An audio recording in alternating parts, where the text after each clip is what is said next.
보이니까 나는 아예 안 보이는 자, 2020년 부활절 주일 예배를 시작하겠습니다. 어떻게 사는 게 가장 의미 있는 삶인가 하는 질문은 생명의 실제가 무엇인가 하는 질문과 같습니다. 과학기술의 발달로 인해서 우리의 삶이 겉으로는 풍성해진 듯이 보이지만 오히려 생명의 실제로부터 점점 더 멀어지고 있는 게 아닐런지요. 생명의 실제는 하나님이기에 하나님에게 가까이 가는 게 실제로 최선의 삶입니다. 우리 함께 영과 진리로 예배하겠습니다. 찬양하라 내 영혼아, 찬양하라 내 영혼아, 온 마음과 정성 다하여 주 찬양하라.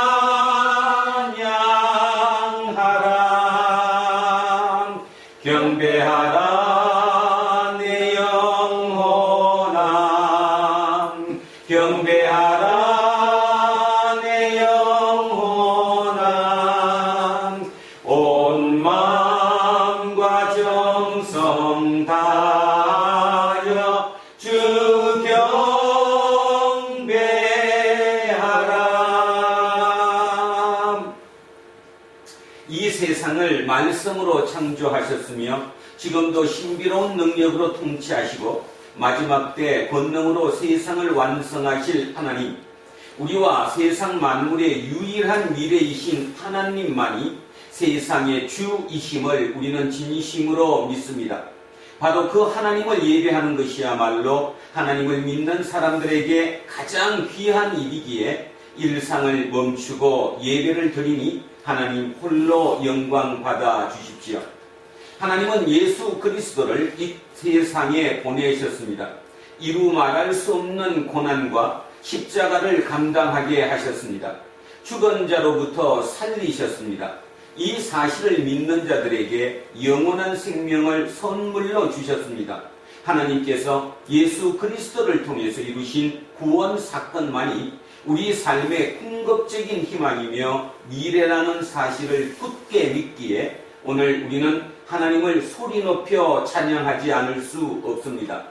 하늘의 영광을 버리고 이 땅의 낮은 자리에 오셨으며 앞으로 의로운 심판을 위해서 다시 우리에게 오실 예수 그리스도의 이름으로 기도합니다. 아멘.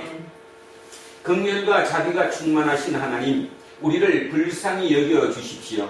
우리가 사는 이 세상이 거칠고 무기력하며 때로는 영악하고 무지하기까지 합니다. 하나님의 영광이 아니라 자신의 영광에만 매달리도록 우리를 강요합니다. 주님, 우리를 불쌍히 여겨 주십시오. 하나님의 뜻대로 살겠다는 말을 마음에 새기거나 입에 달고 다니면서도 실제로는 자기 뜻에 집착한 적이 많았습니다. 하나님의 뜻이 무엇인지를 알지 못하기도 하고 거기에 관심도 없었습니다. 반복되는 삶에 지쳐서 서로에게 상처를 주는 일도 적지 않았습니다. 주님, 우리를 불쌍히 여겨 주십시오. 코로나19 사태로 인해서 일상이 흐트러진 시대를 살아갑니다. 이럴 때일수록 영혼의 풍요로움을 더 추구하고 집중해야만 했는데 게을렀고 무감각해졌음을 고백합니다. 우리를 불쌍히 여겨 주십시오. 예수 그리스도의 이름으로 기도합니다. 아멘. 기도합니다.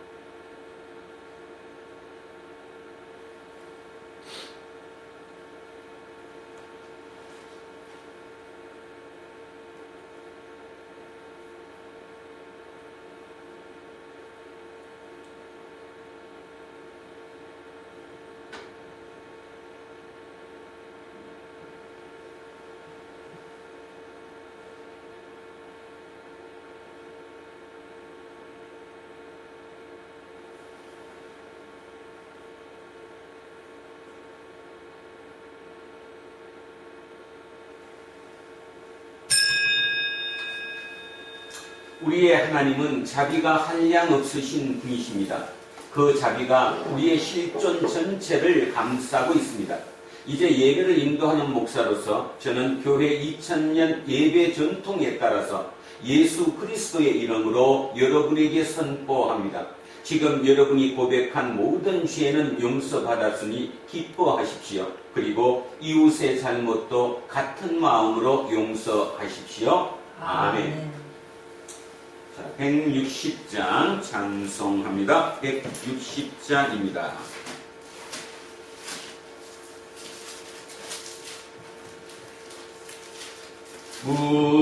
무덤에 머물러 예수 내 구주 새벽 기다렸네 예수 내 주 원수를 다 이기고 무덤에서 살아나셨네 어둠을 이기시고 나와서 성도와 함께 길이 다스리시네 다스네 사셨네 예수 다시 사셨네 헛되이 지키네 예수 내 구주 헛되이 봉하네 예수 내 주 원수를 다 이기고 무덤에서 살아나셨네 어둠을 이기시고 나와서 성도와 함께 길이 다스리시네 사셨네 사셨네 예수 다시 사셨네 거기 못 가두네 예수 내 구주 우리를 살리네 예수 내 주 원수를 다 이기고 무덤에서 살아나셨네 어둠을 이기시고 나와서 성도와 함께 길이 다스리시네 사셨네 사셨네 예수 다시 사셨네 하나님 지금 우리는 살아계신 하나님의 거룩한 말씀에 귀를 기울일 준비를 마쳤습니다. 세상의 온갖 풍문으로 허약해진 우리 영혼이 생명의 말씀으로 새 힘을 얻기 원합니다. 말씀을 가로막는 악한 영은 막아주시고 진리의 영으로 채워주십시오. 생명의 근원이신 우리 주 예수 그리스도의 이름으로 기도합니다. 아멘. 첫째 말씀입니다. 예레미야로 갑니다. 1100쪽입니다. 구약성서 1100쪽 예레미야 31장 1절에서 6절까지 말씀입니다. 구약성서 1100쪽 예레미야 31장 1절에서 6절입니다. 자, 한 목소리로 합독하십니다. 여호와의 말씀이니라 그때에 내가 이스라엘 모든 종족의 하나님이 되고 그들은 내 백성이 되리라. 여호와께서 이같이 말씀하시니라. 칼에서 벗어난 백성이 광야에서 은혜를 입었나니 곧 내가 이스라엘로 안식을 얻게 하러 갈 때에라. 옛적에 여호와께서 나에게 나타나사 내가 영원한 사랑으로 너를 사랑하기에 인자함으로 너를 이끌었다 하였노라. 처녀 이스라엘아 내가 다시 너를 세우리니 너가 세움을 입을 것이요 내가 다시 소고를 들고 즐거워하는 자들과 함께 춤추며 나오리라. 내가 다시 사마리아 산들에 포도나무들을 심되 심는 자가 그 열매를 따기 시작하리라. 에브라임 산 위에서 파수꾼이 외치는 날이 있을 것이라. 이러기를 너희는 일어나라 우리가 시온에 올라가서 우리 하나님 여호와께로 나아가자 하리라. 아멘. 자, 성시교독입니다. 시편 118편으로 갑니다. 889쪽입니다. 889쪽 시편 118편 두 토막으로 나누어 읽습니다. 118편 1절에서 2절, 그 다음에 14절에서 24절. 자, 두 토막으로 나누어서 읽습니다. 자, 118편 1절 2절입니다. 여호와께 감사하라. 그는 선하시며 그의 인자하심이 영원하미로다. 이제 이스라엘은 말하기를 그의 인자하심이 영원하다 할지로다. 14절입니다. 여호와는 나의 능력과 찬송이시요 또 나의 구원이 되셨도다. 의인들의 장막에는 기쁜 소리, 구원의 소리가 있으며 여호와의 오른손이 권능을 베푸시며 여호와의 오른손이 높이 들렸으며 여호와의 오른손이 권능을 베푸시는도다. 내가 죽지 않고 살아서 여호와께서 하시는 일을 선포하리로다. 여호와께서 나를 심히 경책하셨어도 죽음에는 넘기지 아니하셨도다. 내게 의의 문들을 열지어다. 내가 그리로 들어가서 여호와께 감사하리로다. 이는 여호와의 문이라. 의인들이 그리로 들어가리로다. 주께서 내게 응답하시고 나의 구원이 되셨으니 내가 주께 감사하리이다. 건축자의 버린 돌이 집 모퉁이의 머릿돌이 되었나니 이는 여호와께서 행하신 것이요 우리 눈에 기이한 바로다. 이 날은 여호와께서 정하신 것이라. 이날에 우리가 즐거워하고 기뻐하리로다. 아멘. 둘째 말씀으로 갑니다. 신약성서 326쪽입니다. 골로새서 3장 1절로 4절입니다. 326쪽 골로새서 3장 1절에서 4절 말씀입니다. 그러므로 너희가 그리스도와 함께 다시 살리심을 받았으면 위의 것을 찾으라. 거기는 그리스도께서 하나님 우편에 앉아 계시느니라. 위의 것을 생각하고 땅의 것을 생각하지 말라. 이는 너희가 죽었고 너희 생명이 그리스도와 함께 하나님 안에 감추어졌습니다. 우리 생명이신 그리스도께서 나타나실 그때에 너희도 그와 함께 영광 중에 나타나리라. 아멘. 자, 셋째 말씀 마태복음 28장으로 옵니다. 52쪽입니다. 52쪽 마태복음 28장 1절에서 10절까지 말씀입니다. 자, 52쪽 마태복음 28장 1절에서 10절입니다. 시작합니다. 안식일이 다 지나고 안식 후 첫날이 되려는 새벽에 막달라 마리아와 다른 마리아가 무덤을 보려고 갔더니 큰 지진이 나며 주의 천사가 하늘로부터 내려와 돌을 굴려내고 그 위에 앉았는데 그 형상이 번개 같고 그 옷은 눈같이 희거늘 지키던 자들이 그를 무서워하여 떨며 죽은 사람과 같이 되었더라. 천사가 여자들에게 말하여 이르되 너희는 무서워하지 말라. 십자가에 못 박히신 예수를 너희가 찾는 줄을 내가 아노라. 그가 여기 계시지 않고 그가 말씀하시던 대로 살아나셨느니라. 와서 그가 누우셨던 곳을 보라. 또 빨리 가서 그의 제자들에게 이르되 그가 죽은 자 가운데서 살아나셨고 너희보다 먼저 갈릴리로 가시나니 거기서 너희가 배우리라 하라. 보라, 내가 너희에게 일렀느니라 하거늘 그 여자들이 무서움과 큰 기쁨으로 빨리 무덤을 떠나 제자들에게 알리려고 다름질할세. 예수께서 그들을 만나 이르시되 평안하냐 하시거늘 여자들이 나아가 그 발을 붙잡고 경배하니 이에 예수께서 이르시되 무서워하지 말라. 가서 네 형제들에게 갈릴리로 가라 하라. 거기서 나를 보리라 하시니라. 아멘.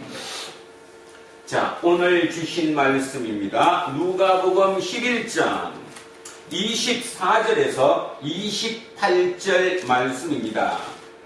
자, 오늘 주신 말씀 천천히 자, 합독하십니다.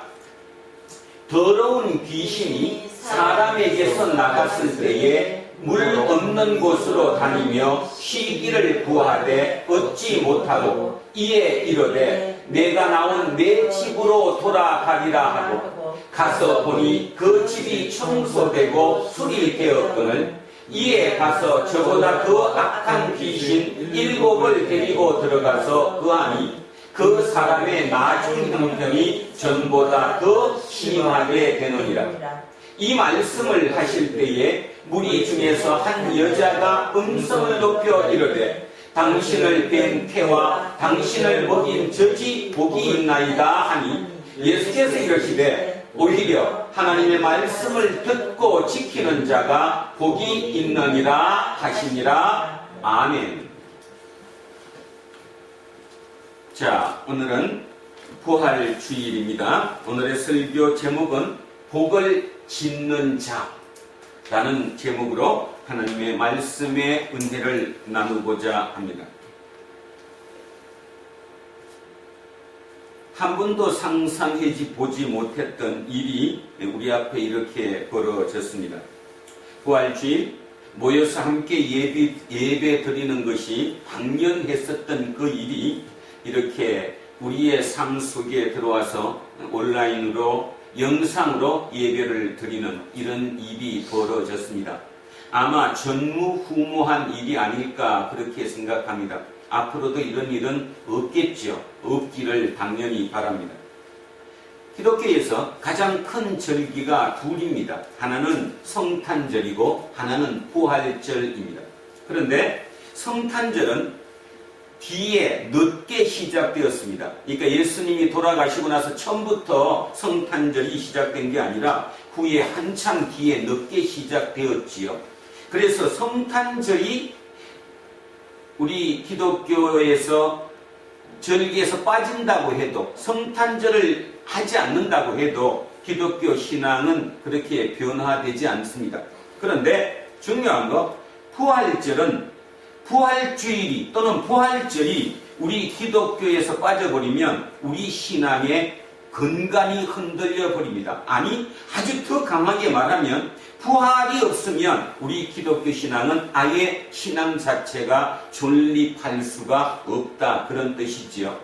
그런 의미에서 오늘 과히 기분 좋지 않은 도대체 이 의미가 무엇일까? 하나님이 우리에게 이런 일을 주시는 그 의미가 무엇일까를 한번 곰곰이 깊이 생각하며 오늘을 지내야 할 것이라고 생각합니다. 부활절, 그 정도로 우리에게는 중요한 날이고 중요한 절기입니다. 그런데 오늘 우리는 이렇게 같이 대면하지 못하고 영상으로 이렇게 예배를 드립니다. 여러분 마음속에도 마음에 손을 얹으시고 이 의미를 한번 깊이 생각하시면서 오늘을 한번 예배를 잘 드렸으면 합니다. 자, 부활절이 왜 중요한가? 이 예수님이 오시던 그 시기, 그러니까 정확하게 조금 더 얘기하면 BC 200년에서 AD 100년 사이, BC 200년에서 AD 100년 그 사이가 이스라엘의 역사상 가장 힘들었던 시기였습니다. 아주 나라가 굉장히 어려웠던 시기였다 이 말이죠. 고로 예수님이 들어오셨던 이 시기가 굉장히 이스라엘 역사에서 힘들었던 시기였기 때문에 사람들은 어떡합니까? 힘들면 누군가를 찾지요. 누구를 찾습니까? 힘들면 우리를 구원하는 구원자를 찾게 됐죠. 그 구원자 구세주를 뭐라고 부르죠? 그리스도 또는 메시아라고 얘기합니다. 그러니까 메시아 대망 사상이 그들에게 있었죠. 또 하나는 너무너무 힘들면 어떡합니까? 묵시문학이 강해집니다. 묵시문학이라는 게 뭐냐 하면 나라가 너무 힘들면 그건 일반 백성들의 희망사항을 담은 글이 이렇게 성행하게 되는 거죠. 조금 이해를 돕기 위해서 우리나라로 바꿔보면 우리나라도 조선조 말에 그러니까 1800년 이후에 우리나라의 삶이 너무 힘들어졌을 때 아주 난세 중에 난세였을 때 우리도 묵시문학이 있었더랬습니다. 여러분 기억하십니까? 뭐였는가? 묵시문학이 있었는데 이시조선이 망하고 새로운 나라가 그러니까 신천지가 새로운 나라가 나온다. 그 책이 바로 뭐였어요? 정감록이라는 거죠. 정감록. 자, 정감록. 1800년 이후에 조선의 말기에 삶이 너무나 어려우니까 사람들은 그 정감록을 읽게 되었다는 거죠. 이런 문학을 묵시문학이라고 얘기합니다. 이스라엘 역시 마찬가지입니다. 이스라엘 역시 BC 사이에 삶이 너무 힘들다가 보니까 묵시문학이 발달하게 됐는데 그 묵시문학이 뭐냐? 다니엘서입니다. 다니엘서. 그래서 다니엘서가 그때 나온 묵시문학이죠. 자, 묵시문학이 이제 의미하는 바가 뭘까? 자, 새로운 세상을 원한다고 그랬고 구세주가 메시아가 와서 우리를 다시 구해준다고 얘기하는 그것을 묵시문학이라고 얘기했어요. 그러니까 이스라엘 사람들도 그 묵시문학의 영향을 받아서 부활이라는 걸 생각하고 있었죠. 아, 우리 이렇게 너무 고생하지만 새로운 신천지가 오면 새로운 세상이 오게 되면 그 세상에서 우리는 부활할 수 있다. 이런 어떤 부활 사상이 그들의 생각 속에도 있게 됐었다. 그 말입니다. 자, 그러던 찰나에 짜자잔 하고 누가 나타나셨습니까? 예수 그리스도가 이 땅에 오셨습니다. 여러분, 그 힘든 난세에 백성들은 어떤 구세주를 원하죠? 어떤 메시아를 원합니까? 바로 다윗 왕처럼 자기들의 선조 중에 가장 유능하고 가장 이름이 뛰어났던 그 왕, 그 다윗처럼 지금 이 세상, 우리 힘든 이 와중에 와서 우리를 로마의 압제로부터 벗어나게 하고 우리를 잘 살게 해주시는 그 구세주를 원했습니다. 다른 말로 쉽게 표현하면 다윗의 아들을 원한 거죠. 백성들은 다윗의 아들을 원했습니다. 그런데요, 예수님은 다윗의 아들을 포기하셨습니다. 백성들이 원하는 것은 다윗의 아들인데 정작 예수님은 다윗의 아들의 역할을 충분히 할 수 있었음에도 불구하고 다윗의 아들을 거부했어요. 그리고 누구의 아들이 되었냐 하면 사람의 아들이 됐죠. 사람의 아들. 그래서 이 사람의 아들을 성경책에 보면 두 글자로 한문식으로 표현합니다. 뭐라고 얘기하죠? 인자. 인자가 왔다 이렇게죠. 사람의 아들이라는 뜻입니다. 그러니까 결론적으로 얘기하면 난세에 너무 어려운 세상 속에서 백성들이 원했던 사람은 다윗의 아들이었는데 예수 그리스도는 다윗의 아들을 포기하고 그 쉽고 그것만 딱 되고 나면 모든 사람이 열광적으로 자를 따를 수 있는 그 자리를 포기하고 사람의 아들이 되었다는 것입니다. 그래서 누구의 아들이 되었습니까? 그 사람이 누굽니까? 갈릴리의 비천한 사람들, 창녀들, 세리들, 환자, 병자들, 귀신 들린 자들, 안질뱅이로 다리 하반신을 쓰지 못하는 그 장애인들, 이 사회적인 약자, 그들의 아들이 되었다라는 거죠. 그래서 그들의 아들의 삶을 살았다는 것입니다. 자, 그런데 그렇게 살다가 결국은 어떻게 됐어요? 사람의 아들로 살아버리면 누구랑 공격을 당하는데 사람의 아들이 되면 아까 얘기했던 사회적인 가장 약자들 편이 되어서 그들과 같이 살려고 하다가 보면 기득권하고 부딪힐 수밖에 없는 거죠. 그래서 예수님은 딱 두 세력과 끝없이 부딪혔습니다. 그 두 세력이 누구냐? 하나는 성전 세력, 예루살렘 성전에 있는 성전 세력, 그 성전 세력을 뭐라고 부르느냐 하면 사두개인이라고 부릅니다. 사두개인 또는 사두개파. 이 사두개파 사람들과 부딪혔고요. 그 다음에 누구랑 부딪혔을까요? 한 세력이 더 있는데 바로 회당 세력입니다. 회당이라고 하는 곳에서 사람이 안식일마다 모여서 뭐를 해요? 성경 말씀을 읽고 예배를 드리죠. 그 회당 세력. 그 회당을 중심으로 한 세력을 우리는 뭐라고 부르느냐 하면 바리새파 또는 바리새인 이렇게 얘기합니다. 이 바리새인, 바리새파, 다시 얘기하면 예수님이 이스라엘 땅에 내려오셨을 때 그 이스라엘 사회의 가장 주된 세력, 맨 앞에 정치적으로 이끌어가는 세력은 사두개파였고요. 그 다음에 그들 밑에서 전반적인 종교활동, 율법을 가리키는 이 활동을 했던 사람들이 바로 누구냐면 누구예요? 바리새인이었다라는 것입니다. 이 바리새인. 그래서 예수님은 결론적으로 공생의 기간 동안 그 3년 동안 끝없이 투쟁했던 두 세력이 바로 바리새인 세력과 사두개인 세력이었습니다. 결국 마지막에 예루살렘에 올라갔던 이유는 누구와 부딪히기 위해서예요? 누구를 깨기 위해서? 사두개인, 사두개파와 투쟁하기 위해서 그 길로 올라갔다가 거기서 십자가에 달려 목숨을 잃어버리는, 십자가에서 목숨을 잃어버리는 그 상태가 된 거죠.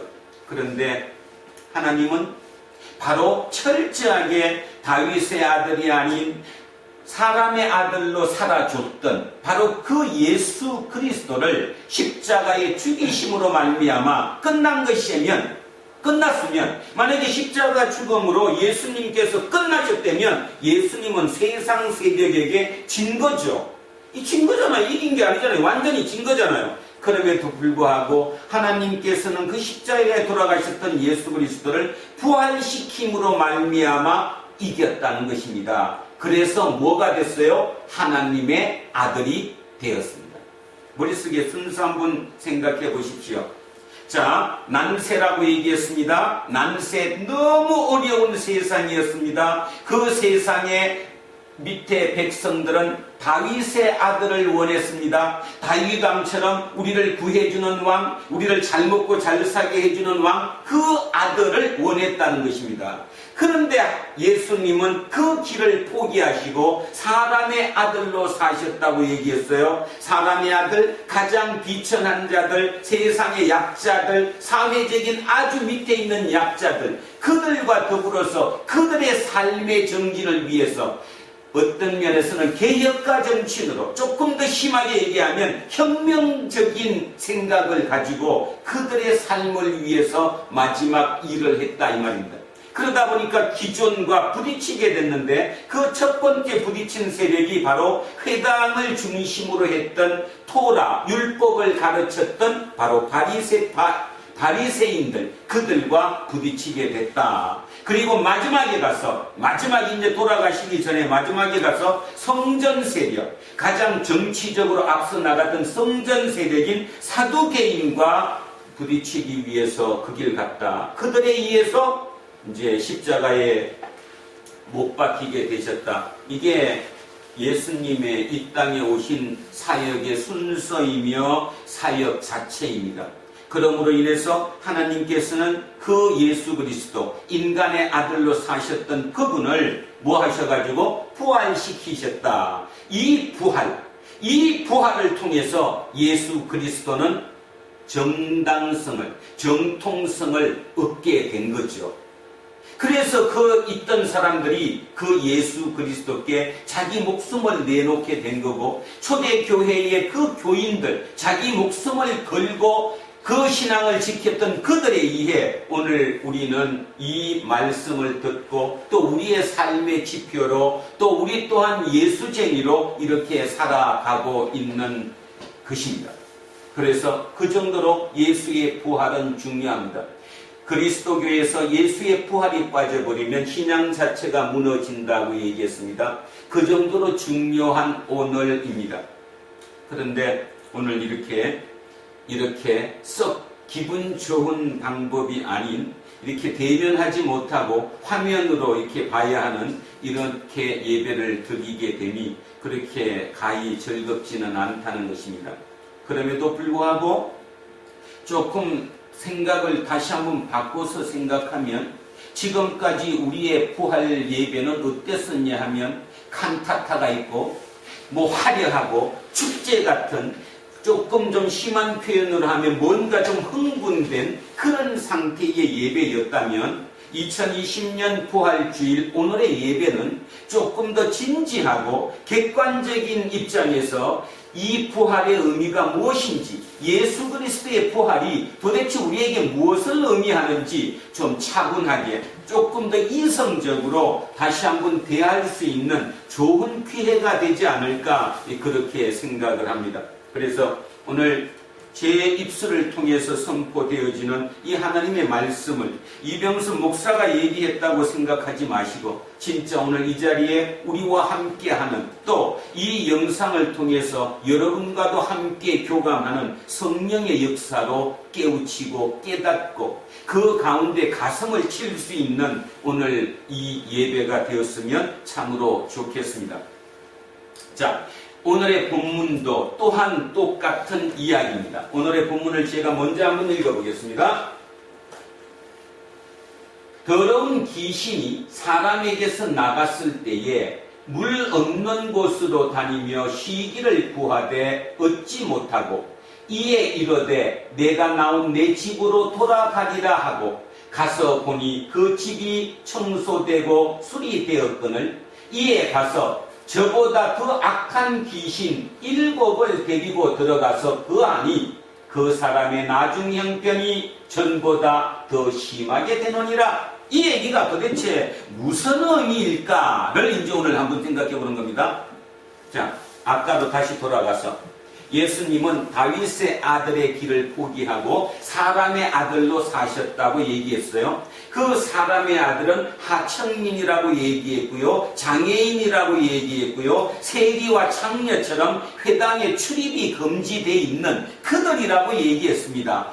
그들과 삶을 공유했고 그들의 삶을 위해서 같이 싸워줬다라는 거죠. 그분이 예수 그리스도입니다. 그러면 이 본문 앞쪽이 뭐였었냐 하면 지난주에 무슨 얘기였었냐 하면 기억이 안 나시죠? 한번 기억을 잘 한번 해보세요. 지난주 우리 뭐였었냐 하면 예수님께서 말 못하고 듣지도 못하고 보지도 못하는 삶 중에 장애를 가진 그 장애인에 고쳐줬잖아요.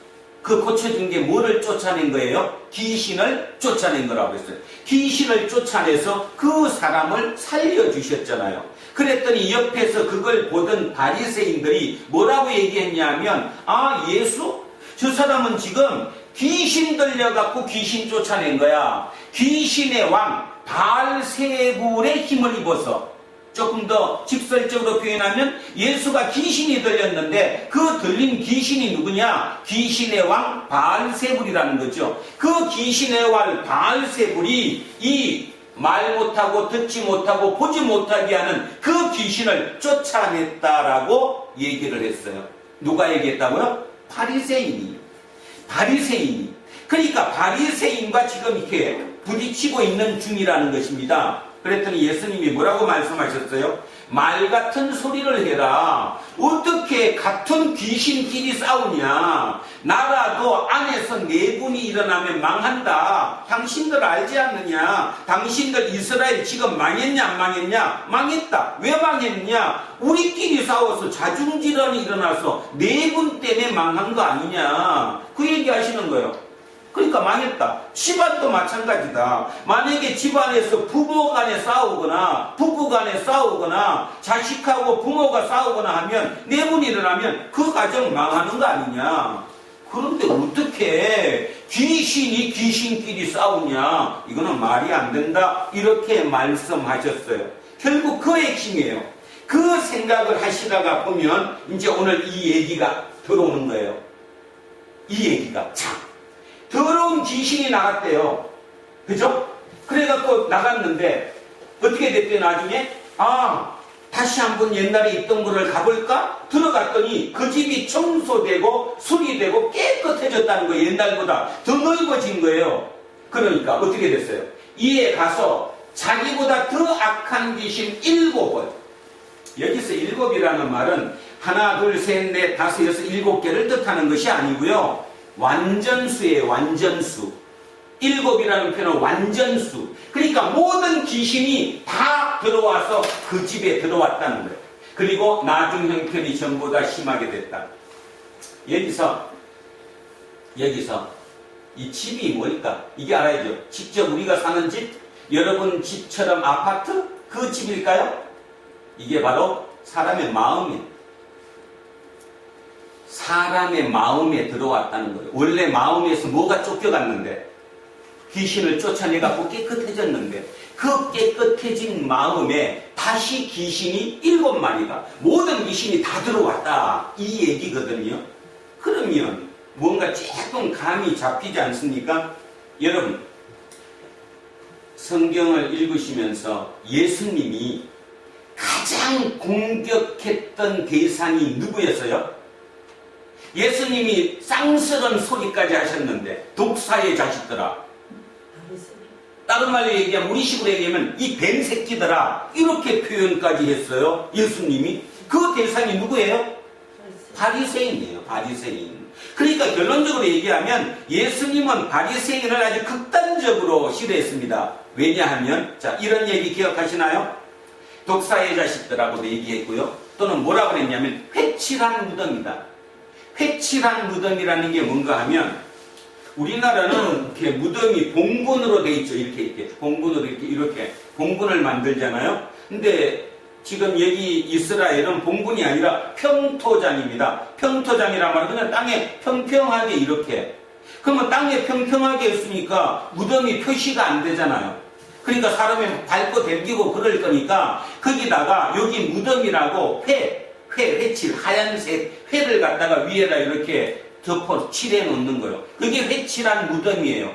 그러니까 사람들이 다니면서 요거는 밟아라, 밟지 말아라. 밟지 말아라. 여기 무덤이다. 이걸 표시하는 거. 회칠한 무덤이라는 거죠. 그러면 회칠한 무덤의 의미가 뭐예요? 겉으로 볼 때는 회칠을 했으니까 깨끗해 보이는데 결국 그 속에는 뭐가 있는 거예요, 지금? 시체가 있는 거잖아. 회칠한 무덤이라고도 얘기했어요. 또 있는데. 뭐라고도 얘기했는데. 기억하시는 대로 하나만 더 한번 말씀해 보세요. 예수님이 바리새인을 공격할 때 독사의 자식들아, 회칠한 무덤 같다. 또 뭐라고도 하셨냐 하면 위선자다. 위선자. 겉과 속이 같다 틀리다. 틀리다. 자, 또 뭐라고도 얘기했었는데, 위선자라고도 얘기하고, 바리새인들 보고 뭐라고 얘기했느냐 하면, 뭐라고 얘기했어요? 하나만 더 해보시지. 바리새인들한테 예수님이 바리새인 보고 뭐라고 얘기했는가? 돈을 좋아하는 사람. 돈을 좋아하는 사람. 자, 그거 몇 개만 우리 확인 한번 해보겠습니다. 확인합니다. 누가복음 지금 보셨던 거기에서 뒤로 조금 더 가시면 16장 14절입니다. 누가복음 16장 14절 한번 가보십시오. 123쪽이네요. 자, 123쪽 누가복음 16장 14절 한번 보겠습니다. 제가 읽습니다. 이렇게 나왔네요. 바리새인들은 돈을 좋아하는 자들이라. 나왔죠? 돈을 좋아하는 자. 바리새인은 돈을 좋아하는 자예요. 위선자예요. 자, 겉과 속이 틀린 자들이에요. 자, 또 하나 더 보겠습니다. 마태복음으로 가봅니다. 앞으로 나오셔서 마태복음 23장 3절입니다. 39쪽인 것 같습니다. 39쪽 그 언저리에 마태복음 23장 자 3절인데 제가 1절부터 3절까지 한번 읽겠습니다. 이에 예수께서 무리와 제자들에게 말씀하여 이르시되 서기관들과 바리새인들이 모세의 자리에 앉았대요. 모세의 자리. 그러므로 무엇이든지 그들이 말하는 바는 행하고 지키되, 그들이 말로 하는 것은 옳은 거니까 행하고 지키되, 그들이 하는 행위는 본받지 말라. 말은 듣지만 그들이 실제로 행동하는 것은 본받지 말라. 그들은 말만 하고 행하지 아니한다. 자, 뭐만 해요? 말만 해요. 말만. 행동은 하지 않고 입으로는 그럴듯한데, 그죠? 행동은 전혀 아니라는 거죠. 하나 더 보겠습니다. 앞으로 조금 더 넘기시면 마태복음 5장 20절입니다. 마태복음 5장 20절. 6쪽 아니면 7쪽 정도 되겠는데요. 6쪽 아니면 7쪽. 자, 20장입니다. 마태복음 5장 20절. 자, 6쪽 정도 있습니다. 내가 너희에게 이르노니 너희 의가 서기관과 바리새인보다 더 낫지 못하면 결코 천국에 들어가지 못한다. 자, 요거 조금 생각 한번 해봅시다. 예수님이 이 힘든 사람들에게, 다시 얘기하면 세리와 창녀처럼 회당 출입까지도 금지된 자들에게, 쉽게 얘기해서 헌금을 해도 헌금조차도 받아주지 않는 그들에게 뭐라고 얘기했냐면, 너희 의가, 너희 의로움이 서기관과 바리새인보다 더 낫지 않으면 천국에 들어가지 못한다. 이렇게 말씀하셨어요. 여러분, 세리나 창녀나 또는 장애를 가진 장애인이나 병이 들은 병자들이나 이런 사람들은 자기 속으로 지금 어떻게 생각하고 있어요? 자기들이 지금 죄를 져서 저주를 받아서 이 상태에 있다라고 생각하잖아요. 그리고 그것을 끊임없이 너 벌 받는 거야, 네가 잘못해갖고 지금 그렇게 아픈 거야, 네가 그렇게 사는 것은 저주받은 거야, 이렇게 끝없이 공격하면서 바리새인들은 회당을 중심으로 한 율법 교사들, 또 성경을 가르치는 사람들, 이렇게 된 사람들이잖아요. 그러니까 그들이 뭐라고 얘기를 하느냐 하면, 너네 네가 아픈 거, 너가 지금 눈 못 뜨는 거, 너가 다리를 쓰지 못하는 이런 모든 일이 뭐 때문이다? 벌 받은 거다. 하나님의 말씀을 지키지 않아서, 의롭지 않아서, 불의해서 그렇게 된 거다. 이렇게 믿고 있잖아요. 그들에게 예수님은 너네가 의로움이 바리새인보다 더 낫지 않으면 너네는 천국에 들어갈 수 없다. 이건 뭔 뜻일까요? 천국을 들어가라는 거예요? 들어가지 말라는 거예요?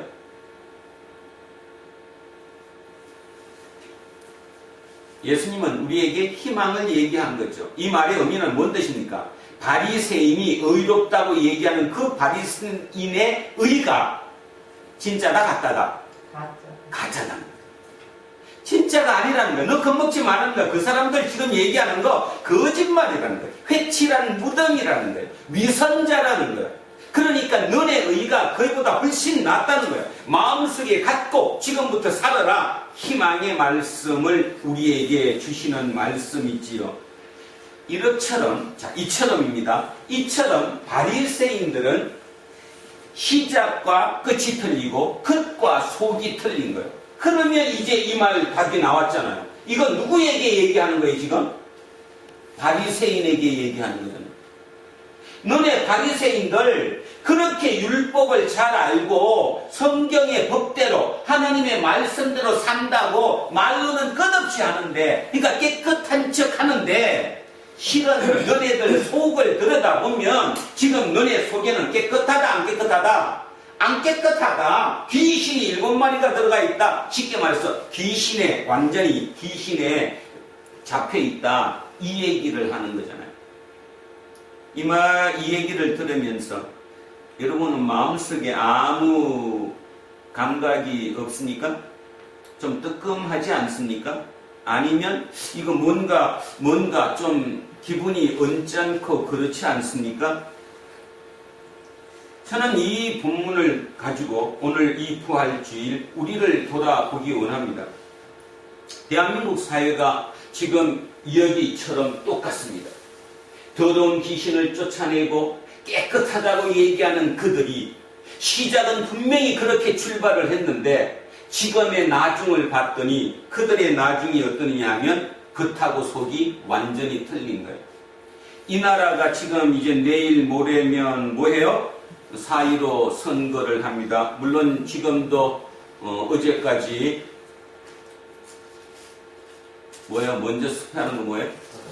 사전 투표도 끝났지만 많은 사람들이 참여해서 사전 투표율이 상당히 높다고 얘기하지만 이렇게 지금 한국 사회가 논란이 많았던 적이 별로 없죠.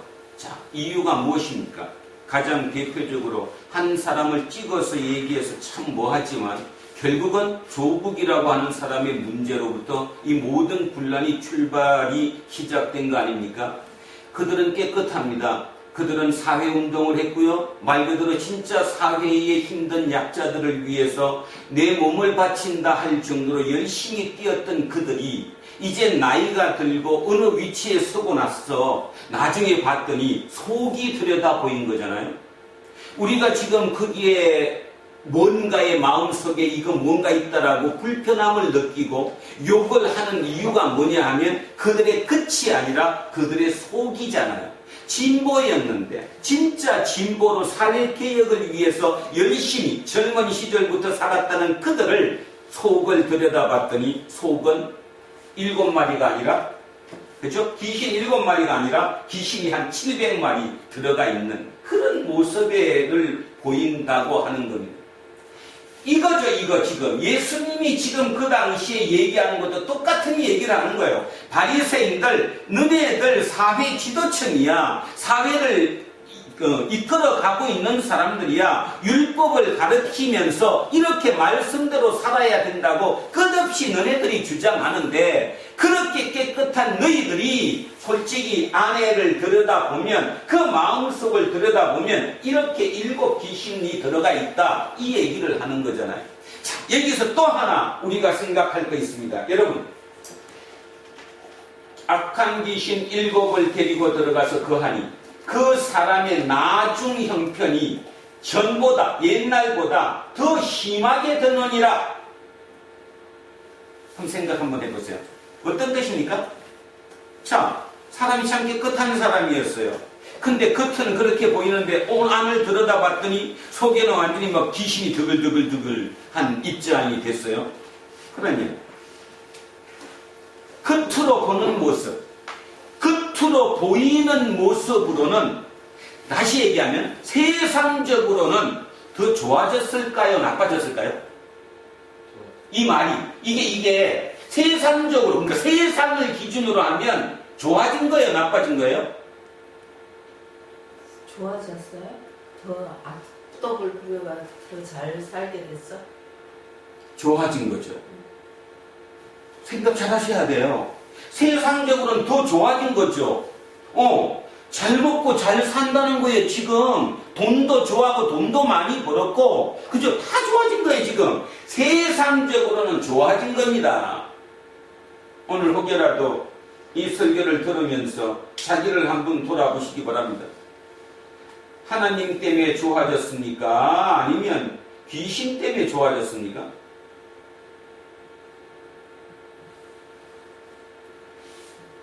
세상을 이끄는 신, 세상의 신은 귀신입니다. 세상의 신은. 하나님은 지금 우리에게 뭐 얘기하느냐 하면 그 세상 신을 버리고 하나님의 통치를 받으라는 거예요. 그곳이 하나님의 나라라고 얘기하는 거예요. 그 하나님의 나라는 영생을 준다는 겁니다. 그것이 곧 우리의 부활인 거예요. 부활. 그런데 우리는 머릿속에 그 얘기가 들어간 게 아니라 부활은 나중이고 그냥 부활은 어떤 부활이에요? 우리 이렇게 못 살다가 갑자기 로또 한 100억짜리 대박을 맞아서 부활이 20평 아파트가 100평짜리 아파트로 변하는 게 부활입니까? 그렇게 생각하는 거 아니에요? 자, 이에 가서 저보다 더 악한 귀신 7을 데리고 들어가서 거하니 그 사람의 나중 형편이 전보다 더 심하게 되느니라 하니까 사람들이 맞아, 나쁜 놈이니까 더 나빠졌겠지? 아니요, 세상적으로는 더 좋아졌습니다. 세상적으로 삶은 더 좋아졌습니다. 지금 우리나라의 문제가 이것입니다. 자, 한번 가만히 생각해 보십시오. 열심히 그렇게 개척 사역을 시작했습니다. 작은 지하교회로부터 출발을 해서 진짜 열심으로 하나님의 종으로 몸을 바쳐서 했습니다. 60이 되고 70이 되었습니다. 교인들이 1000명, 2000명 늘어났습니다. 자, 어떻습니까? 나중이 좋아졌지 않습니까? 그런데 그들을 속을 지금 이렇게 파면 뭐밖에 없습니까? 돈. 그 돈을 남을 못 주니까 자식을 대신 목사 삼는 거 아닙니까? 기득권을 못 넣잖아요. 그 어떤 분도 처음 시작할 때 저는 다 깨끗했을 것이라고 생각합니다. 그런데 그들이 7 귀신이 들었습니다. 이게 지금 대한민국입니다. 오늘 부활절날 왜 이렇게 우리가 영상으로 예비 드려야 돼? 화려한 칸타타에다가 그지 멋진 조명에다가 많은 사람이 모여서 흥분된 그 소리로 하나님께 찬양 들리며 할렐루야 아멘 해가면서 뭔가가 막 이렇게 업돼야 되는 거 아니에요? 그래야 될 이날 그냥 가만히 앉아서 TV 화면 보고 아니면 휴대폰의 화면을 쳐다보면서 예배를 드린다는 그 자체가 좀 이상하지 않습니까? 그러면 하나님께서는 왜 우리에게 이렇게 허락을 하셨겠어요? 돌아보라는 거예요. 냉정하게 다시 한번 돌아보라는 거예요. 이성을 찾아서 흥분되지 말고 가라앉히고 나를 한번 돌아보라는 거예요. 자, 그때나 지금이나 하나도 변하지 않았다는 거예요. 그죠? 자, 그럼 여기까지입니다.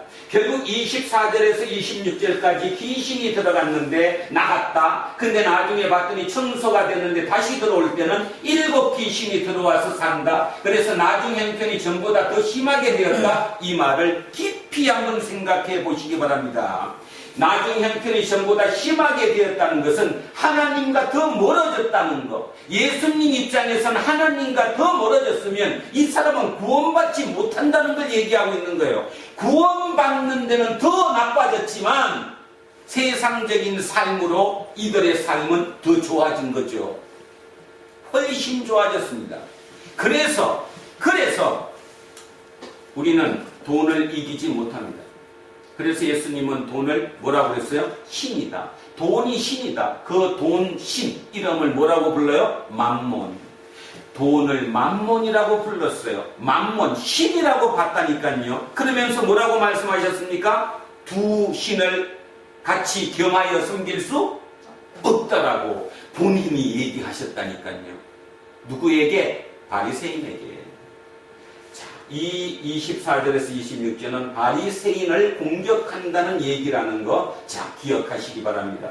그러면서도 여러분 스스로도 진짜 가슴에 손을 얹고 나를 한번 돌아볼 수 있기를 바랍니다.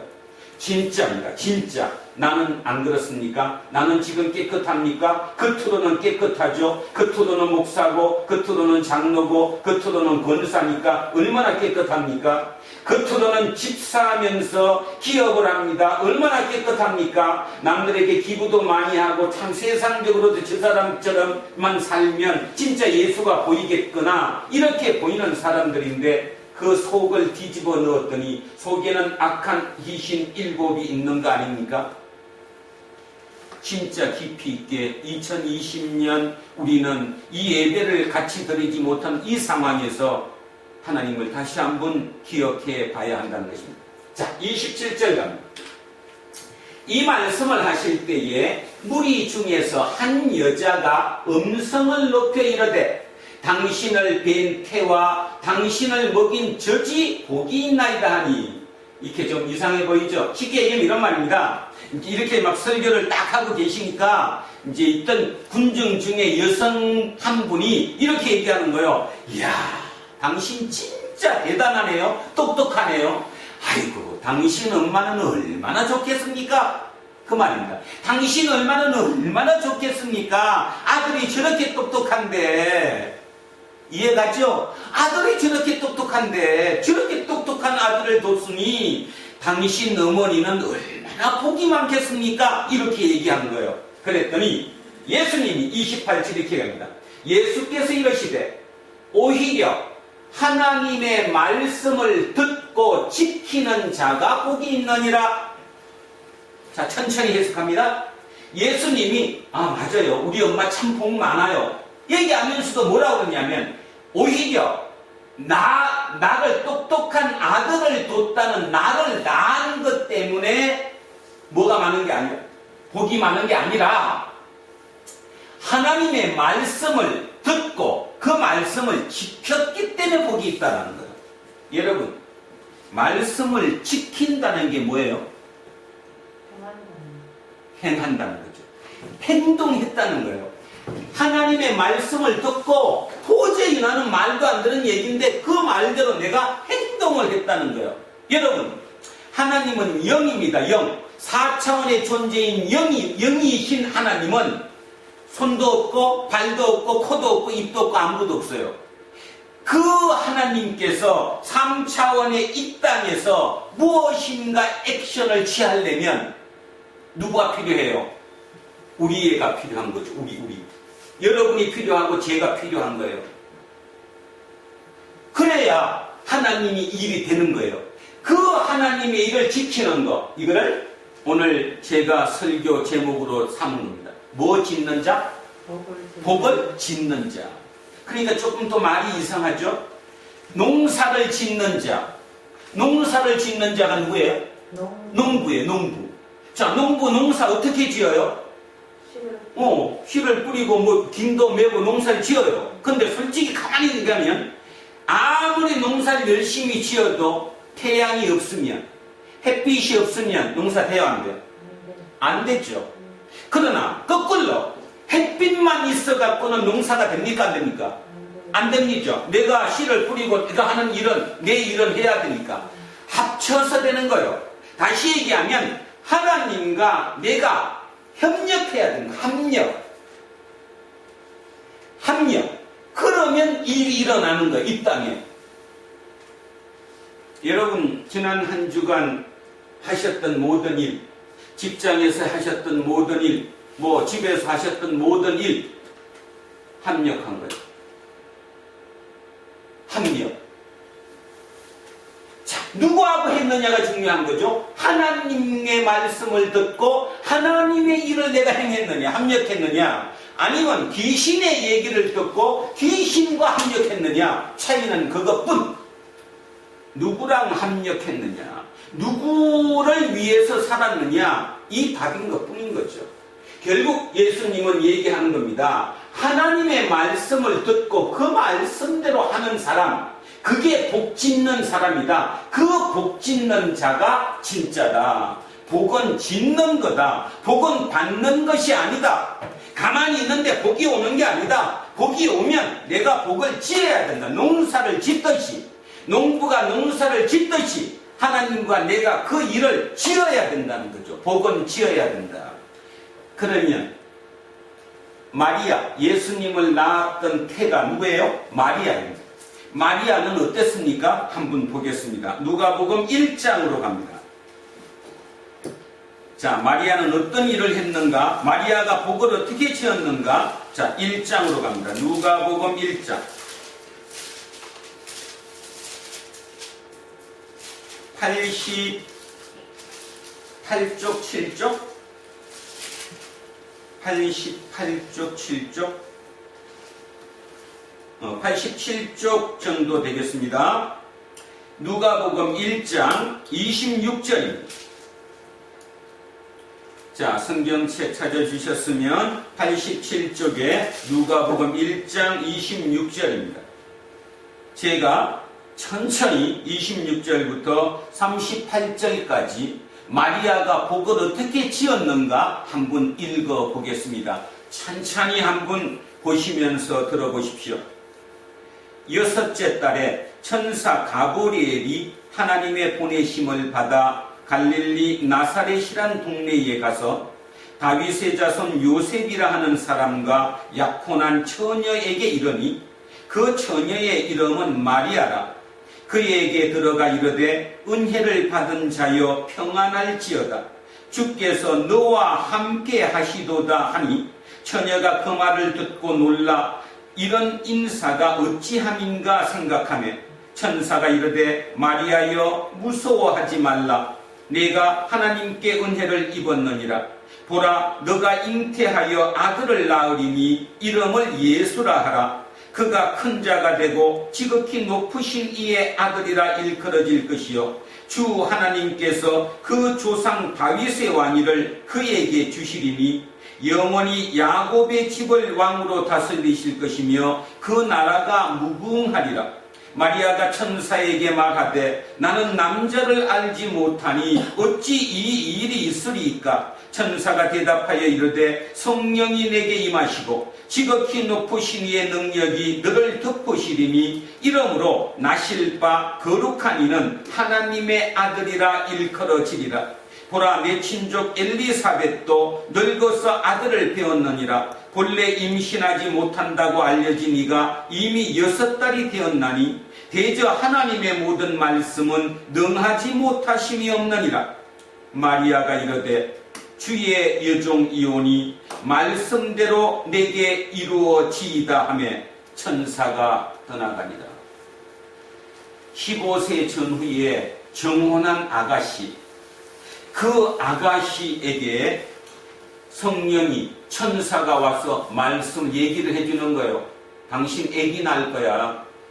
그러니까 마리아가 뭐라고 그랬어요? 나 남자랑 관계를 맺은 적도 없는데 어떻게 아기를 낳습니까? 그랬더니 성령이 너에게 임하니고 하나님의 높으신 그 능력이 임하면 그렇게 아이를 낳을 수 있어. 받아들일 거야? 안 받아들일 거야?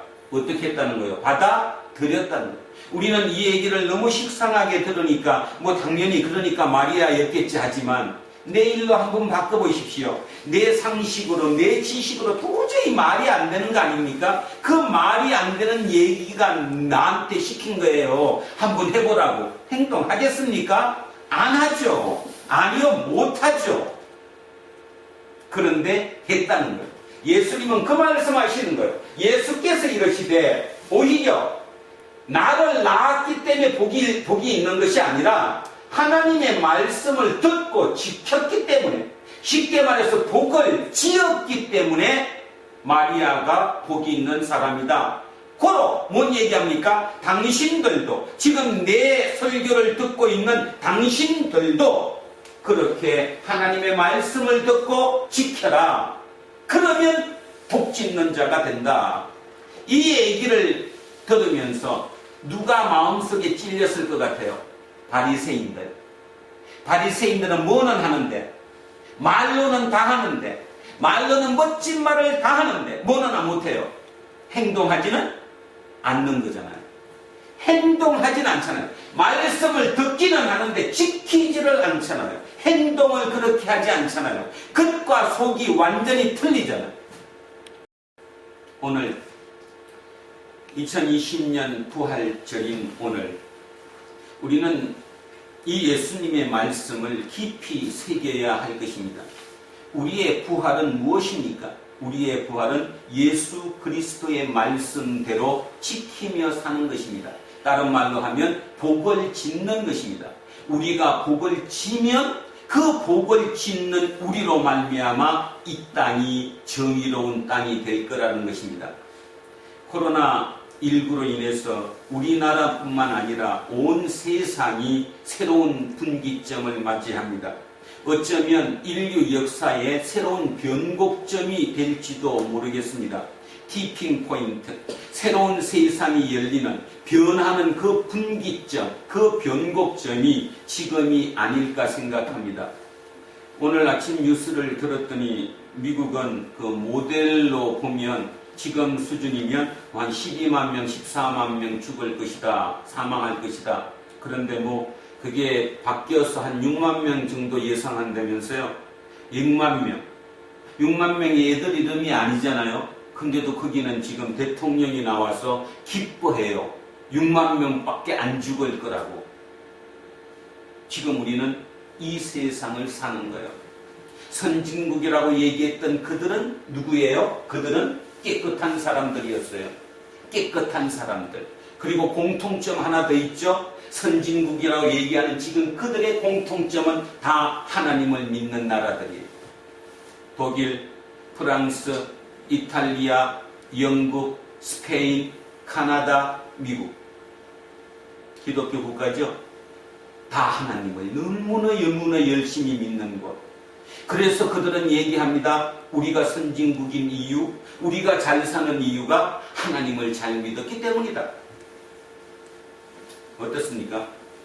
그 하나님을 잘 믿은 그 나라들이 속수무책으로 당하고 있습니다.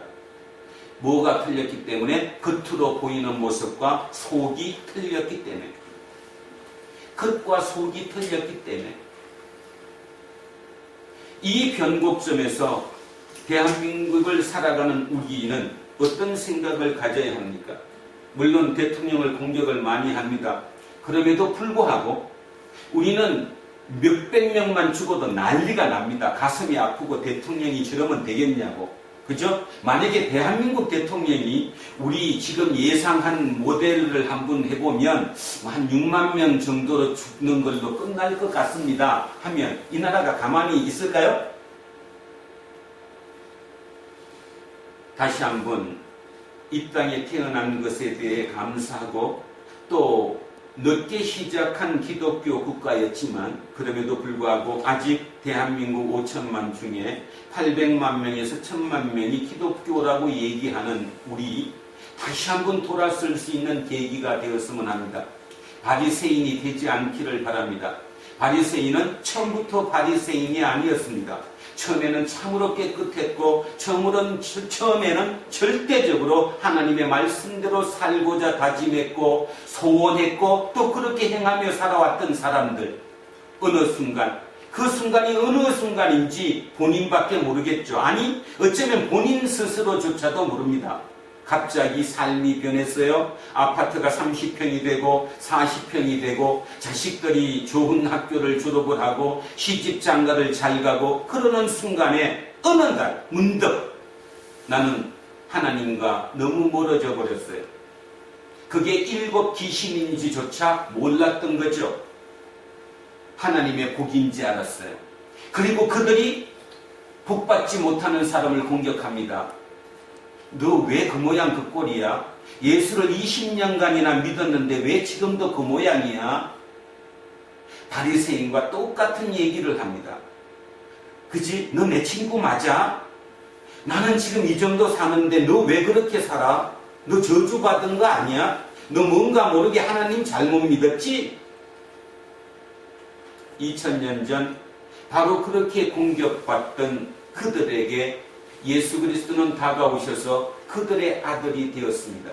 그리고 십자가에 달려 돌아가시고 하나님께서는 이제 추수 때다 생각하시고 추수하듯이 그 예수 그리스도를 부활시키셨습니다.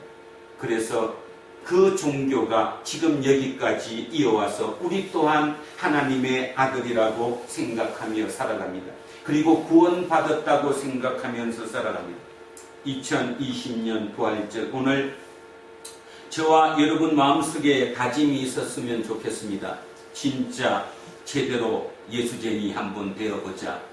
진짜 하나님의 말씀을 한번 지켜보자. 마리아가 15살 은저리의 그 젊은 아가씨, 결혼도 하지 않은 정혼한 그 아가씨가 남자를 모르는 상태에서 애를 뵌다고 하는데도 내가 그거를 받아들일 수 있는 그 용기처럼 진짜 새로운 변곡점에선 우리에게 어떤 일이 닥치든 그것이 진정으로 하나님의 말씀이고 하나님의 뜻이었다면 내가 그 하나님과 합력하여 뭔가를 이루어내는 그 역사를 우리를 통해서 한번 해보자 다짐하는 저와 여러분 되시기를 주의 이름으로 축원드립니다. 아멘. 기도하겠습니다. 하나님, 오늘 부활주일입니다. 우리에게 가장 중요한 절기 중에 하나죠. 그런데도 오늘 이렇게 영상으로 예배를 드립니다. 그럼에도 이 마음속에 다시 한번 다짐합니다. 하나님께서 이렇게 이런 지경에 처하도록 우리를 처하게 한 이유가 있을 것이라고, 더욱더 냉정하고 흥분되지 않고 가장 차분한 마음으로 하나님을 다시 한번 되새겨 보라고, 다시 한번 그 하나님의 마음을 헤아려 보라고 오늘 이런 기회를 주셨다고 저는 믿습니다. 다시 한번 그 하나님 마음에 다가서는, 그래서 진정으로 깨끗해지는, 모든 귀신을 물리치고 쫓아내고 오직 하나님의 나라가 임한 그 마음으로 살아가는 우리 두란노 공동체 모든 식구들이 되도록 주님 도와주시고 역사하여 주십시오. 감사드리며 거룩하신 우리 주 예수 그리스도 이름으로 기도합니다. 아멘. 자, 찬송가 546장입니다. 주님 약속하신 말씀 위에서 영원토록 주를 찬송하리라. 소리 높여 주께 영광 돌리며 약속 믿고 굳게 서리라. 굳게 서리, 영원하신 말씀 위에 굳게 서리, 굳게 서리, 그 말씀 위에 굳게 서리라. 주님 약속하신 말씀 위에서 세상 염려 내게 엄습할 때에 용감하게 힘써 싸워 이기며 약속 믿고 굳게 서리라. 굳게 서리, 영원하신 말씀 위에 굳게 서리, 굳게 서리, 그 말씀 위에 굳게 서리라. 주님 약속하신 말씀 위에서 영원하신 주의 사랑 힘입고 성령으로 힘써 싸워 이기며 약속 믿고 굳게 서리라. 굳게 서리, 영원하신 말씀 위에 굳게 서리, 굳게 서리, 그 말씀 위에 굳게 서리라. 주님 약속하신 말씀 위에서 성령 인도하는 대로 행하며 주님 품에 항상 안식 얻으며 약속 믿고 굳게 서리라. 굳게 서리, 영원하신 말씀 위에 굳게 서리, 굳게 서리, 그 말씀 위에 굳게 서리라. 사도신경으로 신앙 고백 드리겠습니다. 나는 전능하신 아버지 하나님 천지의 창조주를 믿습니다. 나는 그의 유일하신 아들 우리 주 예수 그리스도를 믿습니다.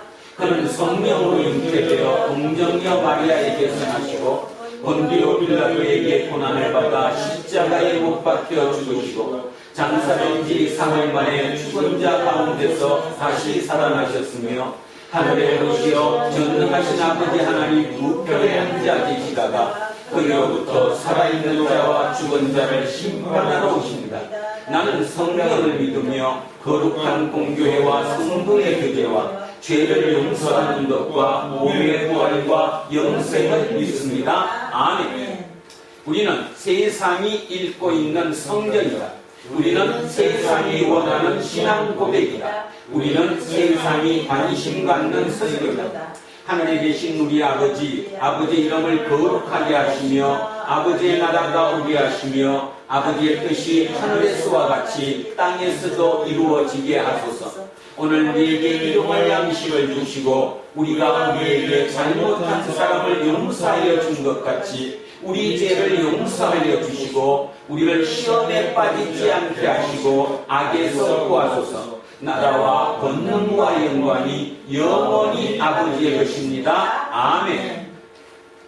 오늘 주신 말씀에 새 힘 얻어서 세상으로 나가서 살아갈 때에 나 혼자 힘으로 늘 부족하오니 주여 나를 도우사 승리하게 하소서. 아멘. 이제 2020년 부활주일 공동 예배가 끝났으니 일상으로 돌아가십시오. 코로나19 사태로 인해서 어수선해진 오늘의 일상에도 참되고 궁극적인 생명인 하나님이 함께하고 있다는 사실을 잊지 마십시오. 우리는 그 생명을 예수의 부활에서 이미 경험한 사람들이니 평상심을 잃지 말고 복을 짓는 자로 살아가십시오. 이제는 우리 주 예수 그리스도의 은혜와 하나님 아버지의 영원하신 사랑과 성령님께서 함께 하시고 인도하시니 오늘도 진정 복 짓는 자로 살아가기로 소원하고 다짐하는 우리 모두에게와 우리의 가정과 자녀 위에, 일터와 사업체 위에, 그리고 이 나라 이 민족 위에 이제로부터 영원토록 함께 하시기를 간절히 축원하옵나이다. 아멘.